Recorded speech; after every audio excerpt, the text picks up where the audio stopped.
Ni Panginoon na sinasamahan sa lahat aming ginagawa. Patuloy mo kami, Lord, iniligtas sa mga masasama. Patuloy mong i-provide ang aming pangangailangan. Kaya lubos kami nagpapasalamat sa inyong Panginoon. Patayaan niyo po, Panginoon Diyos, sa gabing ito, sa aming pagkakaisa, Panginoon, upang patuloy na mag-aral ng salita mo, ay patuloy mo, Panginoon, na basihan o basbasan ng iyong mga salita upang ito'y tumimo sa puso't isipan ng bawat isa ng lumago ang pananampalataya, uunlad ang aming spiritual na buhay upang manatili kaming tapat hanggang wakas. At dalangin po namin, Panginoon, na sa aming aking pamangkin na si Ax, Panginoon, na kung saan nakakaranas ng sintomas, Panginoon, ng dengue, naniniwala po ako na dakila kang manggagamot at walang imposible sa inyo. At naniniwala po ako na sa oras na ito, pinagaling mo na sa pangalan ni Jesus, nakakalaya na si Ax sa tingin sapagat ikaw ang tunay na Diyos na dakilang manggagamot. Inaangkin namin, dineklara namin sa pangalan ni Jesus, sa pangalan ni Jesus. At lalo na, Panginoon, kanina, mayroon na po kong naipanalangin, Panginoon, na ilapit sa inyo, na anak na Jeffrey. Ako'y naniniwala, Panginoon, na dinala mo ako sa kanang tahanan dahil tunay nga po, Panginoon, na ako ay ginamit mo bilang pagpapala sa mga tao na may pananampalataya. Kaya, Panginoon, anumang lagnat, Panginoon, anak ni Jeffrey, naniniwala po ako na tunay pinagaling, pinalaya mo na sapagkat ako'y dinala mo sa kanilang buhay bilang pagpapala, Panginoon. Sa pangalan ni Jesus, inangkin po namin, Lord, ng lahat ng inilapit ko sa inyo sa araw na ito ay tunay magkakaroon ng kagalingan sapagkat tunay, Panginoon, ikaw ang Diyos ng himala sa aking buhay. Kaya maraming salamat, Panginoon, at ang aming pagkakatipon ngayon, lahat na narito, nakikiusap po ako, nagpamakaawa, pagpalain mo na ng lubusan upang manatili silang tapat hanggang wakas na magpupuri at maglilingkod sa inyong pangalan. Sa tanging pangalan ni Jesus, amen and amen and amen. Maraming salamat sa gabing ito. Dadako po tayo sa pag-aaral ng salita ng ating Panginoon. Ang tema na po ang ating pag-aaral ngayon ay living the righteous in the eyes of God. Kaya sa Proverbs chapter 12 verse 28, ang sabi dito, "And the way of righteousness in life, and in the pathway thereof there is no day." So malinaw, mga kaibigan, na yung mga taong matuwid, yung mga taong tapat, mga kaibigan, ay sigurado na walang talagang kapahamakan. Sa daan ng matuwid ay may buhay. At ang dinadaanan ng mga matuwid ay sigurado ay walang kamatayan, kundi ang isang Kristiyano na matuwid laging lumalakad na may kaligtasan. Palapakan natin ang ating Panginoon. Ganun kabuti ang Diyos dun sa mga matuwid. Righteous, mga kaibigan. Kaya sunod na talata nating pag-aralan, sabi dito, "The righteous person does not mean he is without sin." Hindi magsabihin, pag ikaw ay tapat, matuwid, ay hindi ka nagkakasala. Sa tingin natin, we are not perfect. Ang perfect lamang ang ating Panginoon. Mayroon tayong pagkakamali, mayroon tayong pagkakasala. Rather, righteousness means that the person's heart is honest. So, malinaw. Ano ng righteous? Siya ay isang taong may pusong tapat. And his intention are pure. Yun po yung righteous. The righteousness is of honest heart and pure heart. Yung honest, mga kaibigan, yung pure, yun po yung mga righteous. Kaya tunto ang Panginoon sa mga ditong klaseng Kristiyano, na mga ganitong klaseng mananampalataya. Honest intention are pure. So dapat ganon. naglilingkod lang naman din tayo, dapat yung intention natin ay sigurado na puro. Hindi kahit pakitang tao, wala tayong mapapala, mga kaibigan. Kaya sunod, sabi dito, the characteristic of a righteous man, ano po mayroon ang isang righteous? Ang kaibigan, una, he is happy to do the will of God. Masaya siya.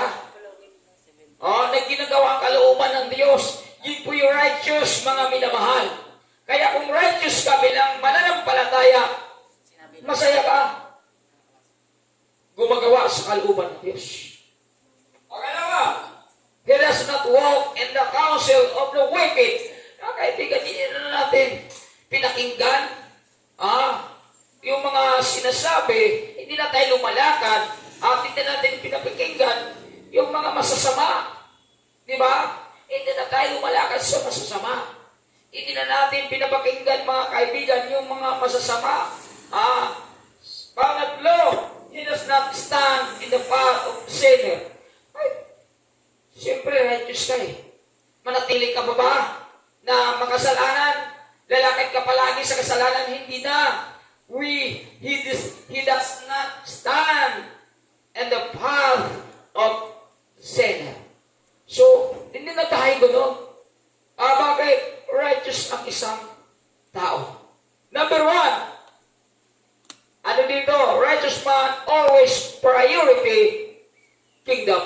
the kingdom of God. Always, righteous man always priority the kingdom of God. Laging inuuna natin. Lagi nating binigyan ng halaga. Lagi nating na-priority. If tayo ay Kristiyano na matuwid, mga kaibigan. Ngunit tigit sa lahat, ay bigyang halaga ninyo ang kaharian ng Diyos.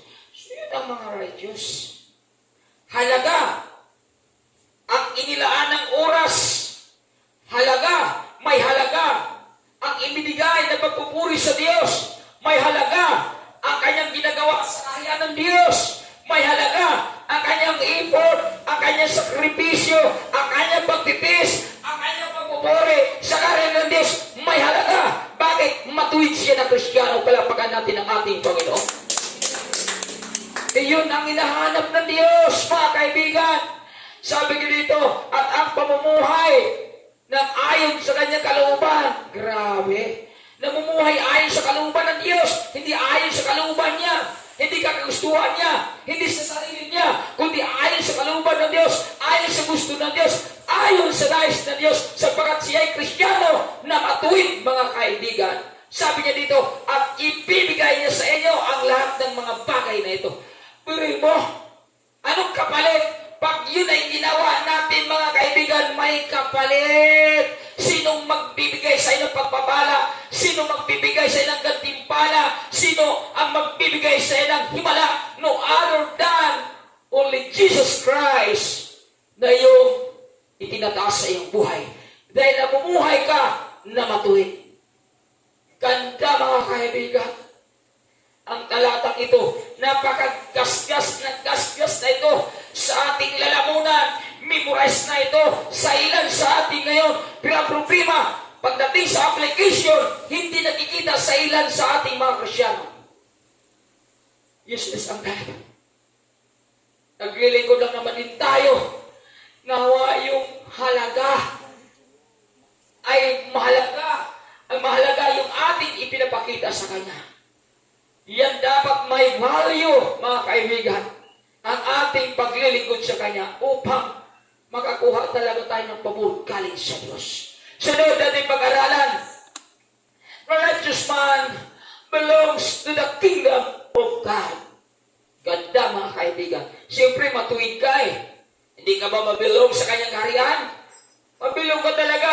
Matthew chapter 5 verse 10, pinagpapala ang mga inuusig na dahil sa kanilang pagsunod sa kalooban ng Diyos. Pero yung mga kaibigan yung pala, pinagpapala na pala yung mga tao na pinag-uusig dahil sa pagsunod sa kalooban ng Diyos. Sapagkat kabilang sila sa kaharian ng langit. Kabilang Sino kabilang? Yung mga taong inuusig sa pagsunod sa kalooban ng Diyos. Yung mga taong kinukutya na sumunod sa kalooban ng Diyos. Yung mga taong pinagwikaan ng iba't ibang oring kasamaan na pawang kasinungalingan lamang. Sila yung mga kaibigan na kabilang sa karya ng langit. Dahil sila'y matuwid ang pagsunod sa kalooban ng ating Panginoon ay daranas tayo ng mga pag-uusig. Diba? Kaya mga kaibigan, yun yung mga tao na magkakasama saan? Sa kaharian ng langit. Righteous, yun po mararanasan natin. Yun ang ating mararanasan habang tayo sumunod sa kalooban ng Diyos. Pero napakaganda naman pala eh. Kaya pag inuusig ka, nasunod ka sa kalooban ng Diyos, ibig sabihin, pinagpala ka. Sabi na, pinagpala yung mga inusig. Pag inusig ka, hindi pala yan lugi. Hindi pala yan kung saan kawalan. Hindi pala yan kawalan, hindi pala yan lugi. Yan pala ay sinyales na ikaw ay pinagpapala. Yung iba pag inusig, wala na. Inuusig ng kawalan, inuusig ng katamaran, inuusig ng anong bagay, hindi na gumagawa. Mga kaibigan, dinaya ka. Tandaan po natin, yung sinyales sa pinagpala ka. Kaya kinakailangan, kumilos ka, gumawa ka. Dahil sinyalis pala yan na ikaw ay makakatanggap ng pabor, pagpapala galing sa Diyos. Palapakan natin ang ating Panginoon. Ang ganda mga kaibigan. Dahil pag sunod mo sa kalooban, inuusig ka. Diba? May pinagpapala ka pala yan. Bakit? Kapilang ka pala sa karya ng langit. Mga kaibigan, sana maintindihan po natin ang talatang ito. Kasi yung ba, pag napagod pag nawala ng gana, nakakalungkot yan. Tandaan po natin, minsan yun ay ginagamit para tayo dayain. Pero tandaan po natin, dapat natin ma-overcome. Dahil pala nagpapatunay na ito pinagpapala na ng Diyos. At pag hindi natin ma-overcome, baka lagi tayong masusugatan. Napaka-importante yung sipag natin sa kaharian ng Diyos. Sapagkat kabilang tayo doon sa kaharian ng Diyos. Sapagkat kabilang sila sa kaharian ng langit. Pero yun ang pakaganda. Pero may pag-uusig, mga kaibigan. Kaya huwag kang magtaka. Kung inuusig ka sa mga mahal sa buhay, hinadlangan ka, mga kaibigan, dahil wala talagang ibang gawin ang kaaway kundi hadlangan ka. Minsan ang humahadlang sa iyo, yung mga taong walang kaugnayan sa Panginoon. Dahil ang tingin nila sa ginawa mo, walang silbi, walang halaga. Ang hindi na nila alam na ito'y napakahalaga dahil may inahda ang Diyos ng mga pabor at pagpapala sa iyo. Kaya kinakailangan, huwag kang magpahadlang sapagkat pag ginadlangan ka, mga kaibigan, at nagpahadlang ka, baka yun yung panahon na lagi kang masugatan. Amen. Huwag magpahadlang kay alam mo sa sarili mo na ito ay pagpapala. Alam mo sa sarili mo na ito ay isang sinyales na may gagawin sa akin ng Diyos na pagpapala. Alam mo sa sarili mo na kabilang ka sa kaharian ng langit. Kaya mayroong mga tao na ginamit ng away upang ikaw ay sigin, mga kaibigan. Hindi ka nila naunawaan, hindi ka nila naintindihan. Bakit panlangit ka? Sila pansanlibutan. Kaya dapat maintindihan mo kung ano ang mga inuusig nila sa iyo. Huwag kang magpahadlang, magpatuloy ka, magpupuri sa Panginoon sapagkat hindi ka pangmundo, panlangit ka. Kaya karapat dapat masunod mo ang kalooban ng Diyos sa panahon na may umuusig sa iyo. Payapakan natin ang ating Panginoon. Ganun dapat ang ating gabi because the righteous man belongs to the kingdom of God. Ganda mga minamahal. Kaya kung alam na pala natin na panalangin tayo, kaya natin ipaglaban ang Panginoon sa ating buhay. Sunod, pangatlo. Ano pa ba? Righteous man, God is always there in times of trouble. Grabe mga kaibigan. Anong ginawa ng Diyos? Daming pamor pala sa mga taong matuwid. Righteous man, God is always there in times of troubles. Sabi niya sa awit 34 verse 19, ang taong matuwid, may suliranin man sa tulong ni Yahweh agad maibsan. Wow! Amen.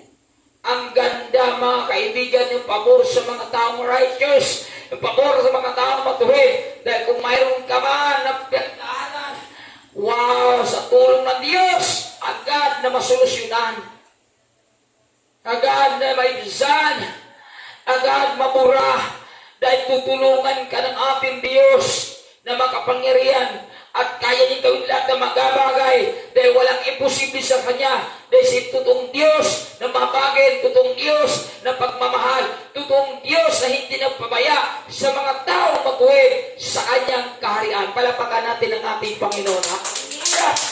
Ganun kabuti ang Diyos sa mga righteous. Kaya tayo, Kristiyano, sakin natin na matuwid tayo sa paningin ng Diyos. Hindi lang tayo matuwid sa paningin ng tao. Hindi lang tayo matuwid sa paningin ng mga tao makamundo. Kundi higit tayo matuwid sa paningin ng Panginoon upang mabigyan natin yan sa kagalakan habang tayo nabubuhay sa mundong ito. At kung mayroon man tayo mga pinagdaanan na hindi magas tayo ng challenge o mga obstacle na ating kinaharap, kaya tayong tulungan ng Diyos because we are the righteous servant of God. Palapakan natin ang ating Panginoon. Hallelujah. Ganun kabuti ang Diyos sa mga matuwid. Mga kaibigan, kaya dapat ganun ang ating pamumuhay bilang isang Kristiyano.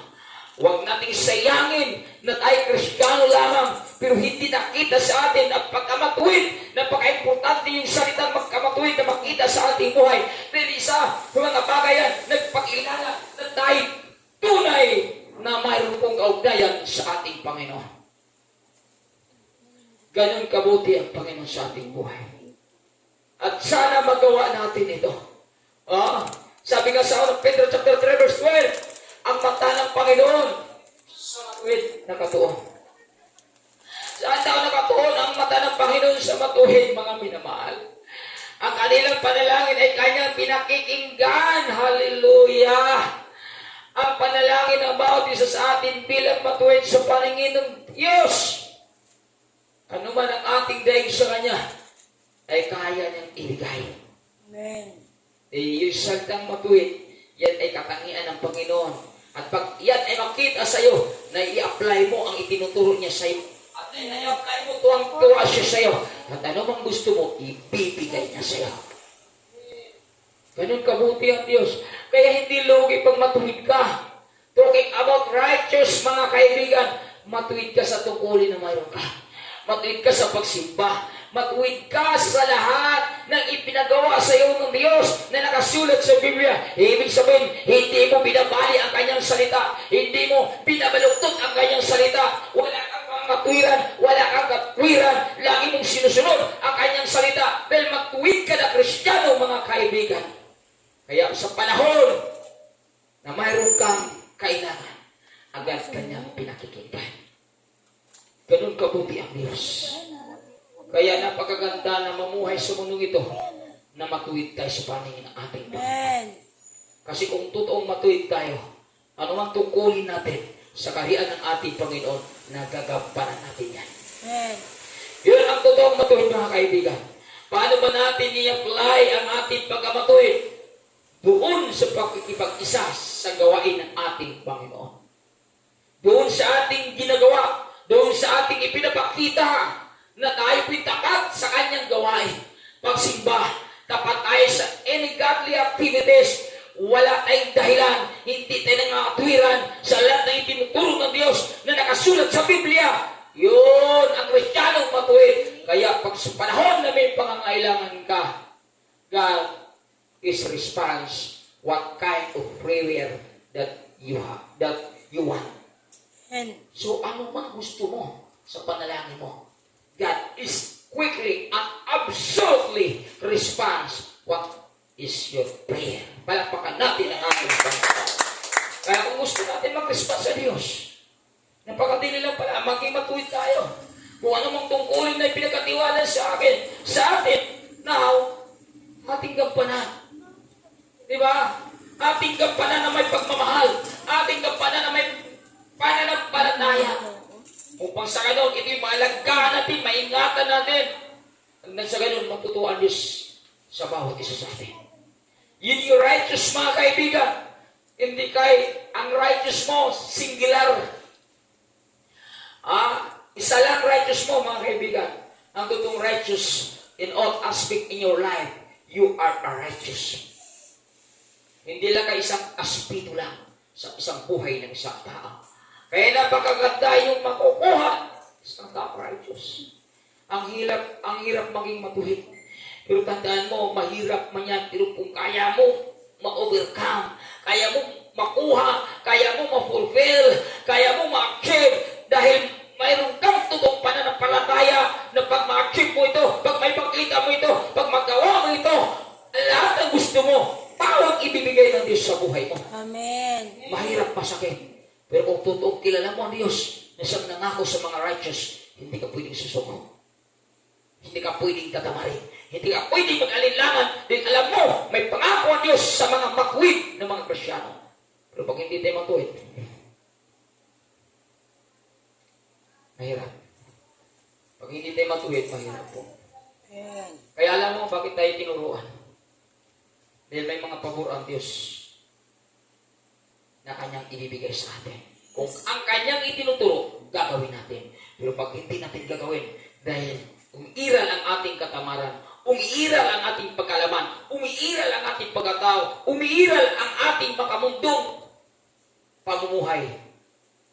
Mga kaibigan, yung pabor ng Diyos, malabo na mararanasan natin. Kaya sa pagsunod sa kalooban ng Diyos, hindi mo dapat gamitin ang laman mo. Sa pagsunod mo sa kalooban ng Diyos, huwag mong gamitin yung pagkatao mo. Yung natural man, huwag mong gamitin yan. Gamitin mo yung spiritual man. Amen. Huwag mong gamitin yung carnal man.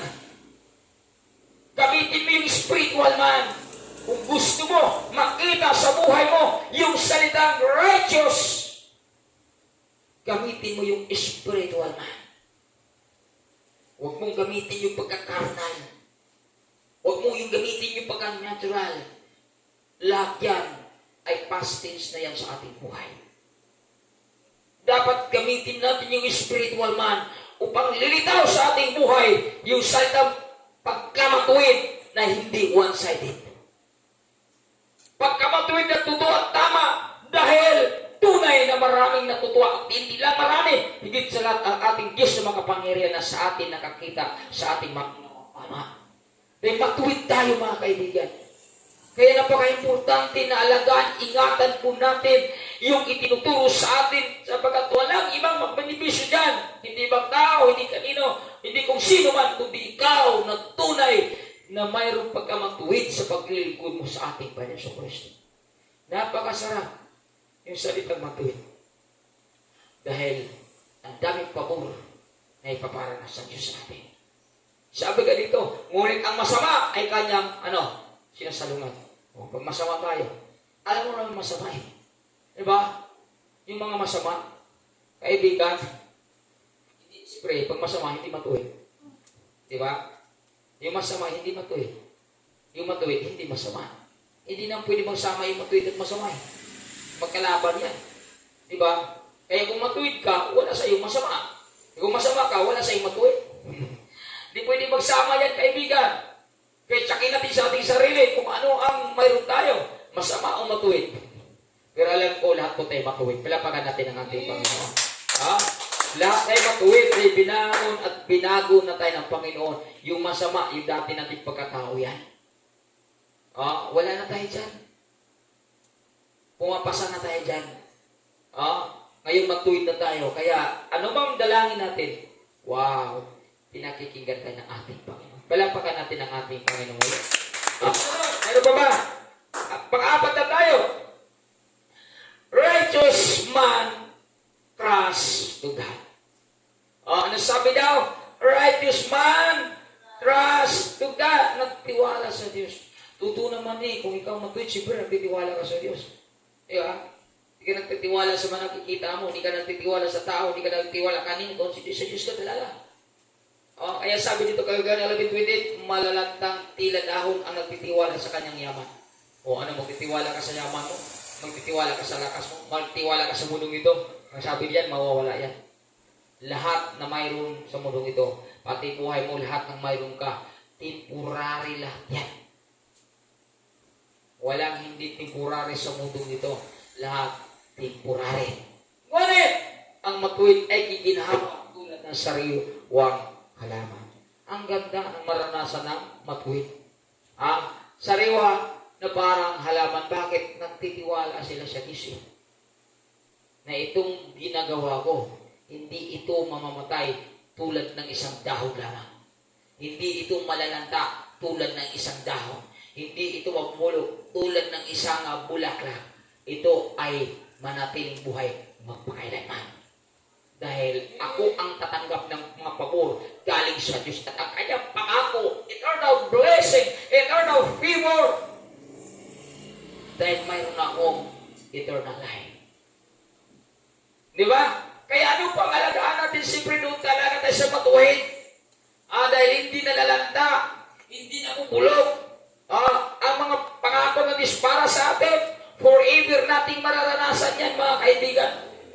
Forever nating matatanggap yan. Sabagat nagtitiwala tayo sa Diyos. Kaya alam mo, mga tao, nagtitiwala ka sa Diyos. Kahit ang daming mga pinagdaanan na hindi maganda, pero walang kakaba-kaba. Dahil siya po ay pinapagtubayan ng banal na espiritu ng ating Panginoon. Dahil nagtitiwala sa Panginoon. Ang tao kasi nagtitiwala sa Diyos. Yung mga tao na 110% na nagpupuri sa Diyos, 110% na sumunod sa utos sa Diyos, nagsakripisyo, nagtiis, naglilingkod sa Diyos, sa hirap at ginhawa, naglilingkod siya, nagpupuri sa Panginoon, sapagkat siya nagtitiwala sa Diyos na may magagawa ang Diyos kung ano mang pinagdaanan sa Kanya na hindi maganda. Nagtitiwala siya. Alam ko may magagawa ang Diyos sa mga pinagdaanan ko na hindi maganda. Dahil nagtitiwala ako sa Diyos na walang imposible sa Kanya. Lahat ay kaya niyang gawin. Kahit walang-wala ako ngayon, alam kong pasaganahin mo ako ng Panginoon. Dahil nagtitiwala ako sa Kanya. Naglilingkod ako siya. Nagpupuri ako sa Kanya. At yung pagpupuri ko sa Kanya, alam kong napapakinggan ito ng Diyos. Kaya hindi niya ako pababayaan, ni iiwan man. Dahil matuwid ang aking ginagawa sa Kanyang harapan. Palapakan natin ang ating Panginoon. Kaya tingnan natin sa sunod na verse. Diba na pagkaganda? Mapalad ang mga taong nagtitiwala kay Yahweh. Grabe. Hindi mo siya nakikita pero ikaw nagtitiwala. Hindi mo siya nakikita pero ikaw ay nagmahal sa Kanya. Di ba? Hindi mo siya nakikita. Bakit, mga kaibigan? Yan ay ginagawa natin dahil naanin na natin ang bunga ng ating pananampalataya, yung kaligtasan. Nasa atin na yan, mga minahal. Hindi natin siya nakikita. Hindi natin siya nakikita, pero nagtitiwala na tayo. Hindi natin nakikita, pero mahal na natin siya. Dahil tinanggap na natin ang bunga ng ating pananampalataya. Walang iba, kaligtasan. Kaya pag ligtas ka na, mga kaibigan, minahal mo na siya, kahit hindi mo siya nakikita. Pag ligtas ka na, mga kaibigan, nagtitiwala ka na sa Kanya, kahit hindi mo siya nakikita. Kaya grabe yung pagkamatuwid mo, kitang-kita sa lahat ng ginagawa mo. Tuwang-tuwa ang ating Panginoon. Sabi ka dito, pagpalain ang umaasa sa Kanya. Pero mo, mapalad ang mga taong nagtitiwala kay Yahweh, pagpapalain ang umaasa sa Kanya. So, sa ating mundo ngayon, pag ikaw ay magtrabaho, saan ka umasa? Siyempre sa amo mo, sa boss mo, sa kumpanya mo. At pag dyan ka umasa, anong ginagawa mo? Takot ka mag-absent, di ba? Takot ka mali, lahat na takot eh. Dahil yun ka umaasan, sigurado pag after 15 days or 30 days, sa sahod ka. Takot ka malit, dahil ayaw mong matanggal. Diba? Pag sa mundo ka, umaasa. Pero pag sa Diyos tayo umaasa, dapat ganun din ang ating pinapakita. Takot ka malit, takot ka mag-absent, takot ka na maging masama sa kanila ng Panginoon. Takot ka na gumawa ng kalukuhan. Takot ka na kung saan magsinungaling. Takot ka mapagkunwari. Bakit? Sa Diyos ka umaasa, mga kaibigan. Yun yung mga tao na talagang deserving na pagpapalain. Bakit? Sila'y umaasa sa Panginoon. May ginagawa sila na napakaganda sa mata ng Panginoon dahil sila'y umaasa sa Diyos. Kaya mga kaibigan, kung sino yung ating pinaglilingkuran sa mundong ito, dapat yun ang bibigyan natin higit halaga sa ating pamumuhay sa mundong ito. So kung talagang sa Diyos ka totoong naglilingkod, yun talaga ang pinaniniwalaan mo na magpala sa iyo, todo mo na. Di ba? Kung ang pag-aaral mo, pagtatrabaho mo, grabe pulido, quality, sincero ka doon, lalo dapat sa Diyos, o ipakita, dahil hawak ng Diyos lahat ng bagay, ay hawak niya ang ating buhay, kontrol niya lahat ng bagay sa mundo ito. Kaya ang Diyos magpakalawala ng mga pagpapala, kung talagang makita sa iyo na tayo tunay na matuwid sa kanyang mga salita. Kaya dapat ipakita natin na totoo tayo sa kanya umaasa.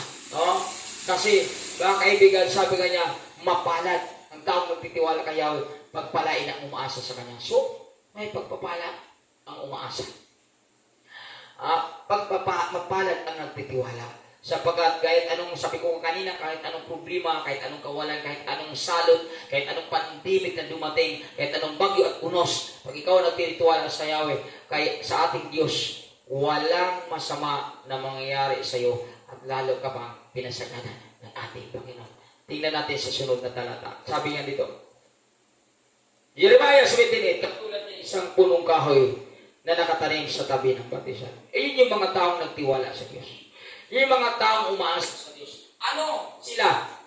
Katulad isang punong kahoy na nakatanim sa tabi ng batisan. Yun yung mga taong nagtitiwala sa Diyos. Yung mga taong matuwid na nagtitiwala sa Diyos. Yan po sila. Punong kahoy na nakatanim sa tabi ng batisan. Ano ba yun pag nasa tabi ng batisan? Biruin mo, ang mga uwak niya ay patungo sa tubig. Hindi ito mga anib kahit dumating ang tag-init. Grabe favor ng Diyos.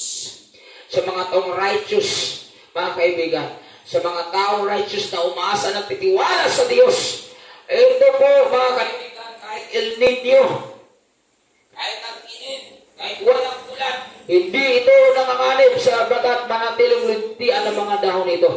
Biruin yung mga tao pala na nagtitiwala sa Diyos. Sila yung mga tao umaasa sa Diyos. Kaya todo bigay ang kanilang pagpupuri, todo bigay ang kanilang paglilingkod, todo bigay ang kanilang sakripisyo, pagtitiis, mapupurihan ng ating Panginoon. Ang resulta, mga kaibigan, kahit ninyo, kahit ang init, mga kaibigan, anong nangyayari dito? Hindi ito manganib kahit dumating ang tag-init. Walang panganib. Bakit? Sa Diyos sila umasa. Naglilingkod sila na tunay, tapat at totoo. Lahat ng sakripisyo, pagtitiis, grabe ginawa nila. Dahil sila sa Diyos ay umasa. At ang resulta ito, walang panganib. Kahit may taghirap. Kahit taghirap, mga kaibigan. Kahit tagutom, yan ang mararanasan. Kaya mga kaibigan, yung righteous, mga kaibigan, nagtitiwala sa Diyos, grabe pag naglilingkod yan. Grabe pag sumunod yan. Kahit wala siyang makita, patuloy pa rin siyang gumagawa. Dahil alam niya sa bawat niyang paggawa, may ginawa ang Diyos sa kanya ng himala. Ganyan yung pananaw sa mga taong nagtitiwala sa Diyos. Kahit pagod na siya, gumagawa pa rin siya. Kahit alam niya sa sarili niya, nadihado siya, pero gumagawa pa rin siya. Bakit? Nagtitiwala sa Diyos at umaasa siya sa Diyos. Grabe, ang ganda pala yung motivation dun sa mga Kristiyano na nagtitiwala at umaasa sa Diyos.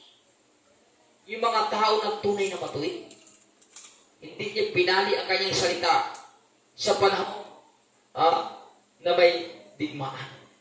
Sa panahon na may dumating sa kanyang pag-alinlangan. Sa panahon na dumating sa kanya ang kahinaan. Sa panahon na dumating sa kanyang pagdududa, wala siyang pakialam sapagkat sa Diyos siya nagtiwala at umaasa.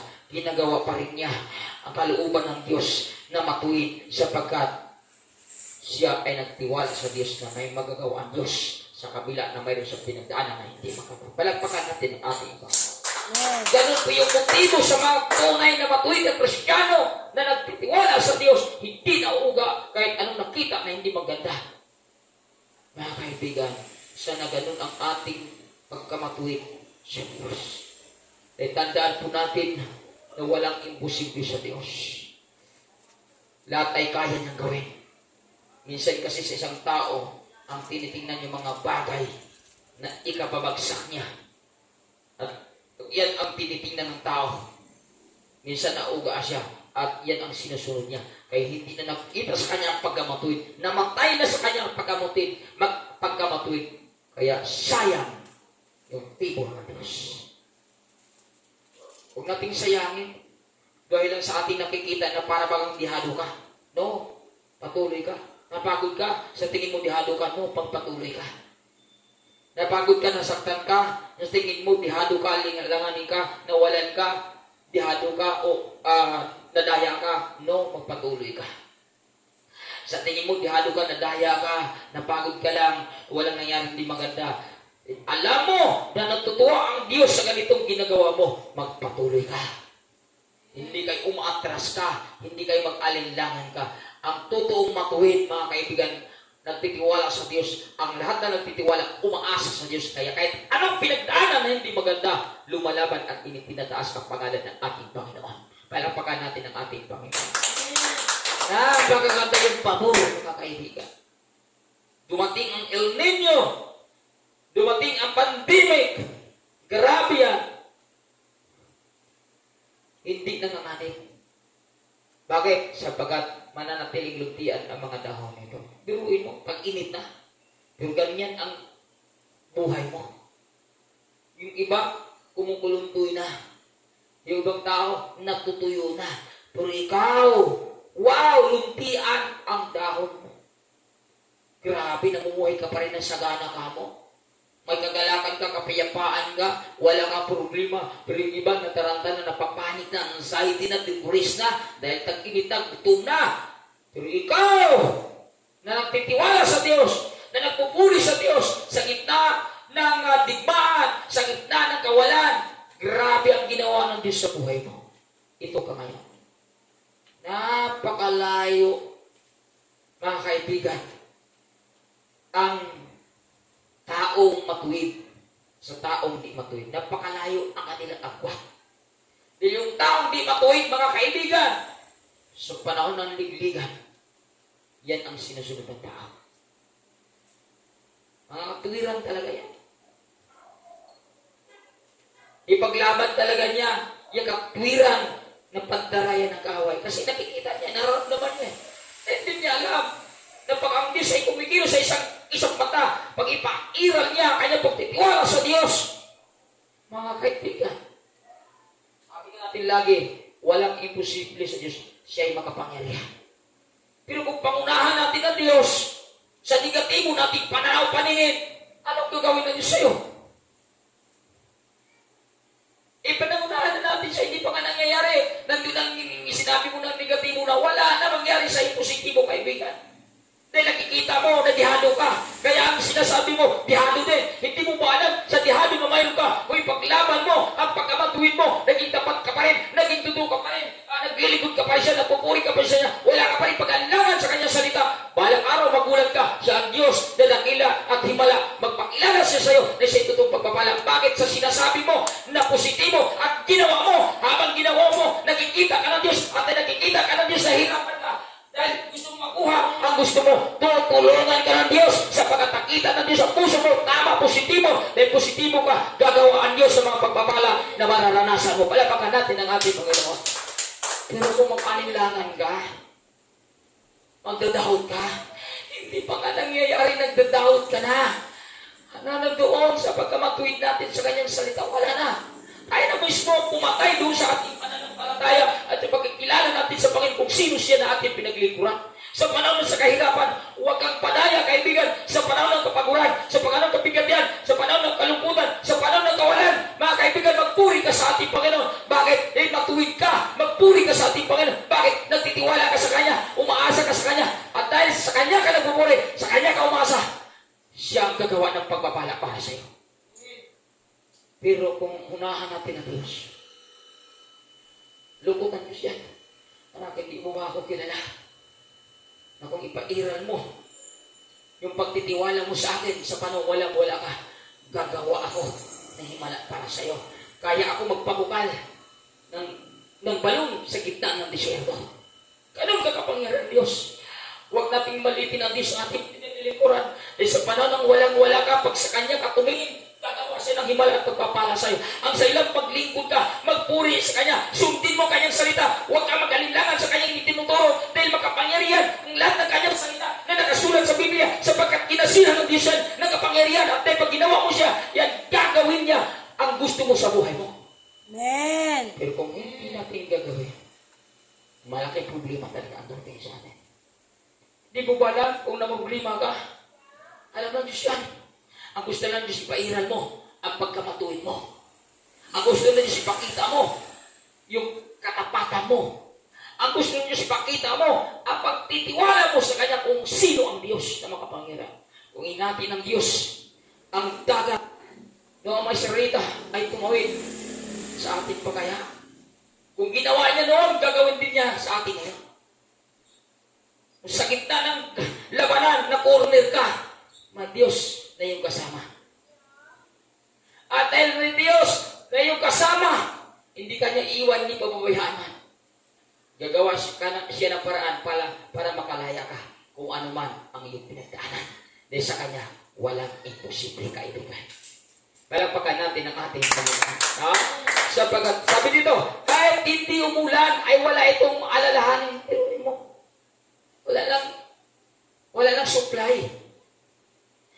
Ang kalawagan ng ulan. Wala na supply ang mundo.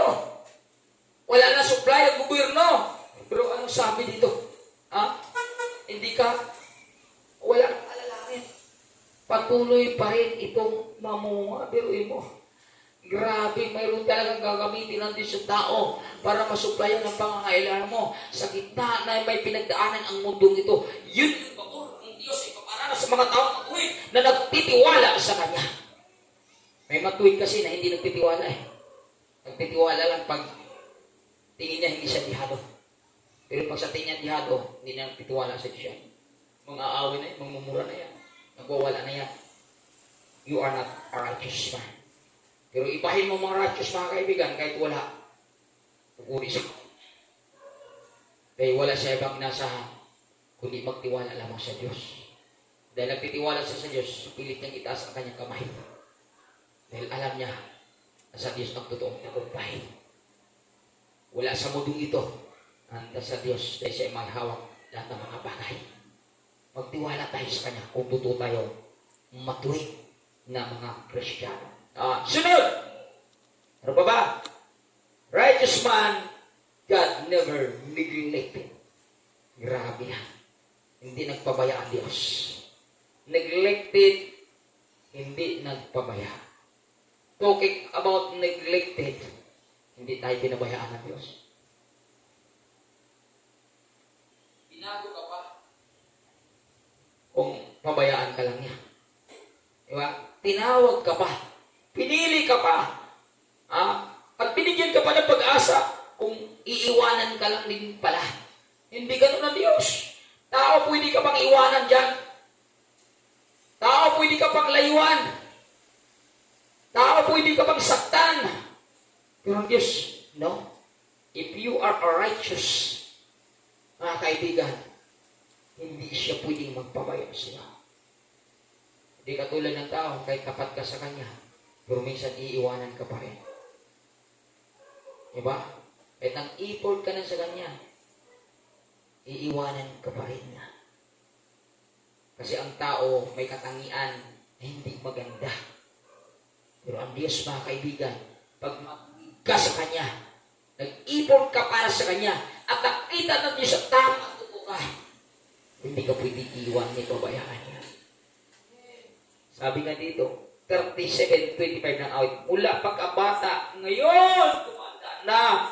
Sabi ni David, mga kaibigan, sa tanang buhay ko'y, parang Bisaya yan. Sa tanang buhay ko'y walang nabalita na sa taong tapat, ang Diyos ay nagpabaya.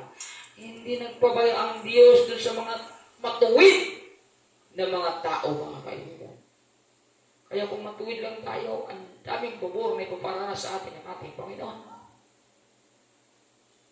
Bakit pa tayo mag-anilangan kung matuwid din pala tayo na naglilingkod at nagpupuri sa Panginoon?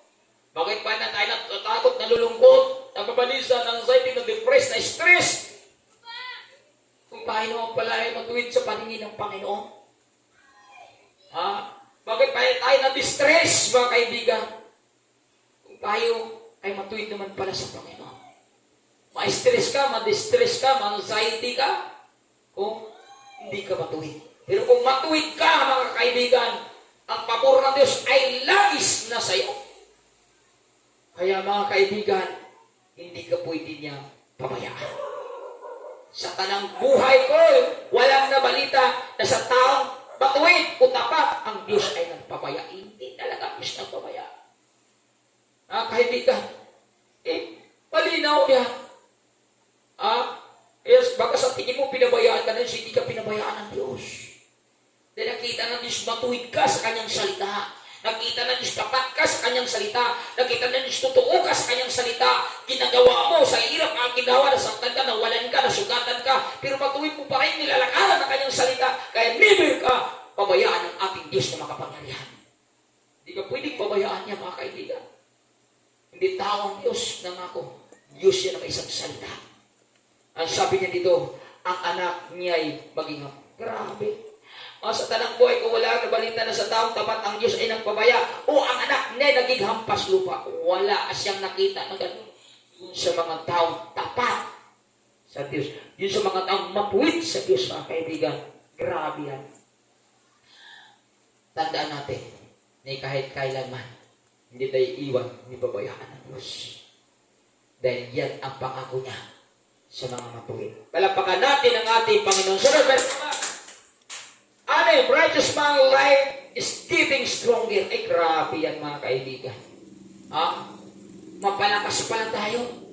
Palalakasin tayo. Ngunit ang daan ng matuwid, parang mukhang liwayway. Tumindi ang liwanag habang ito'y nagtatagal. Grabe. Habang tayo tumatagal, patapang na patapang. Habang tayo tumatagal, pabanal na pabanal. Habang tayo tumatagal, wow, paunlad na paunlad. Habang tayo tumatagal, payaman ng payaman. Habang tayo tumatagal, pabuti na pabuti.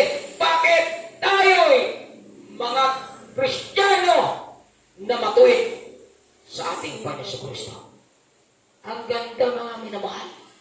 Tumitindi ang liwanag habang ito'y nagtatagal. Dapat gano'n.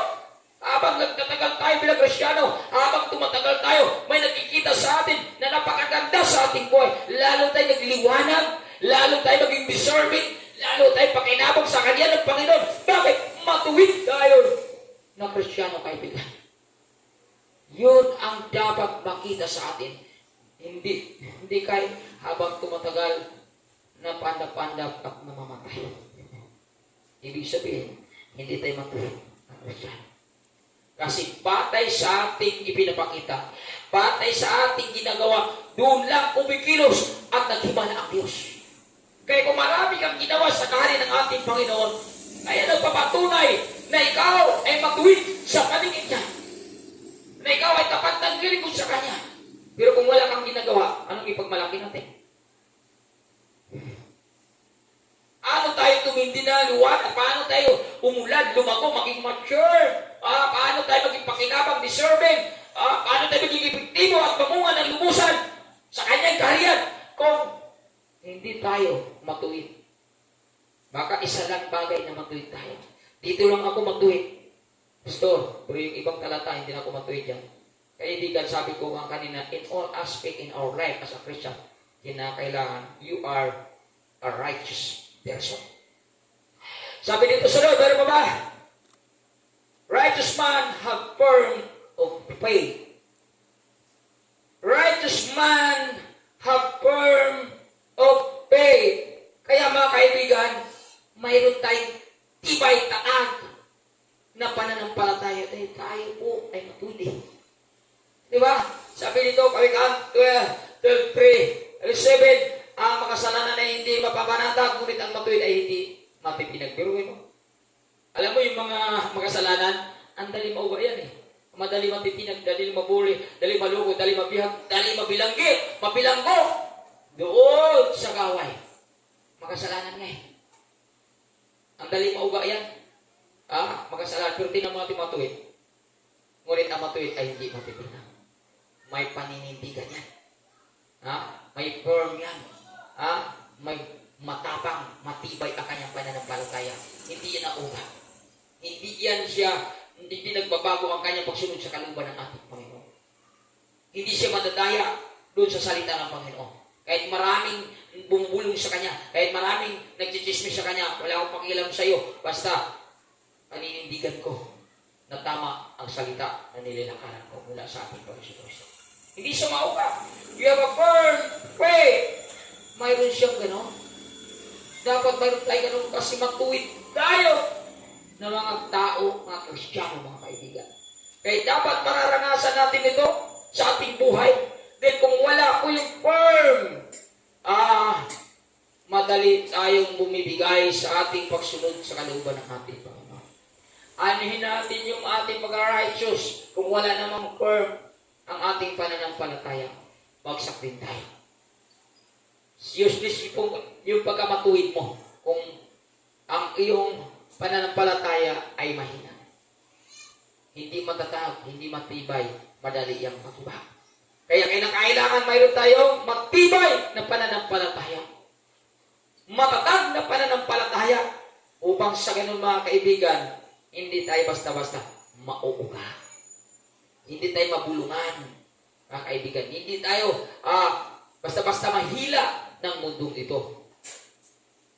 Upang sa ganun, mabigyan natin ng papuri karangal ang ating Panginoon. Verse 7, ang masama ay lubusang mapaparang at magbabalik. Ngunit ang sambahayan ng matuwid, manatiling tindig. Grabe. Hindi talaga nauga yung mga matutuwid dahil matibay ang kanilang pananampalataya. Kaya nawa, ganun yung ating pagkatao. Ganun yung ating pagkakristyano. Hindi kayo, papaling-paling tayo na para bagang palon na kung saan ang pasin ng hangin, doon tayo papaling. Amen. Hindi dapat tayo ganun bilang mga Kristyano. Kailangan mayroon tayong isang salita. Mayroon tayong dignity. Mayroon tayong integrity. Mayroon tayong tunay na firm of our faith. Upang sa ganun matutuwa sa atin ang Diyos. Magagalak sa atin ang Diyos. Bakit? Ginamit natin kung anong itinuturo niya sa atin. Sayang ang kanyang itinuturo kung hindi makita sa atin. Sayang yung ating effort. Sayang yung ating pagtitiis, sakripisyo. Kung ang kanyang itinuturo, hindi makikita sa buhay ng tao. Kaya napaka-importante. Anong pinag-aralan natin ngayon? Nawa, sa 7 pinag-aralan natin, nawa, mayroong kalahati. Kahit kalahati lang makikita sa inyo. Natutuwa na po ang Panginoon dyan. Kaysa walang-wala talaga. Kasi kung wala talaga makita sa atin, mga kaibigan, useless yung ating effort, yung ating sakripisyo, yung ating pagpipis, hindi ang Diyos konsentido. Hindi siya katulad ng tao. Kaya mayroon siyang itinuturo, kung gagawin natin ito, may gagawin siya sa buhay ng pagsasabi. Pero kung ipaglaban pa rin natin ang nakatwira, ganito na ang Panginoon dahil mabuti na ang Panginoon, dahil mabaki ng Panginoon, dahil ang pag-ibig ng Panginoon. Intindihan naman ako ng Panginoon Intindihan ka, ibig sabihin, konsintihin ka ng Diyos sa iyong mga dahilan. At yung kanyang mga sinasabi, baliin niya para lang sa'yo. Walang ganun mga kaibigan. Kung anong sinabi niya, doon lang siya magbabase sa buhay ng bawat isa sa atin.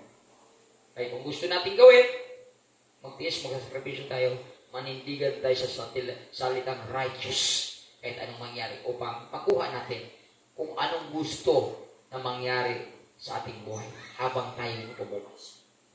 Kung gusto mo na makita ang kaluwalhatian ng Diyos sa buhay mo, kung gusto mo makita ang pangako ng Diyos sa mga pabor sa buhay mo, kung gusto mo makita ang liwanag ng Diyos sa buhay mo, makita ang kapangyarihan ng Diyos sa buhay mo, you must be a righteous person. Palakpakan natin ang ating Panginoon. Lahat po tayo tumayo upang manalangin sa pagtatapos sa gawain ng ating Panginoon. Lord, maraming salamat, Panginoon, sa minsay na ibinigay mo sa amin ngayon. Nawa, Lord, mayroon kami napulot ng magandang aral upang magbibigay ito sa amin ng kagalakan sa aming spiritual na buhay. Unlad, lalago, lalawa kami at makalakad kami, Lord, sa bundok ito ng liwanag sapagkat ikaw ang tunay ng Diyos ang bibigay sa amin ngayon na panibagong kapangyarihan, panibagong lakas, panibagong dahil sa mga salita na itinuturo ko sa amin. Maraming salamat, Panginoon.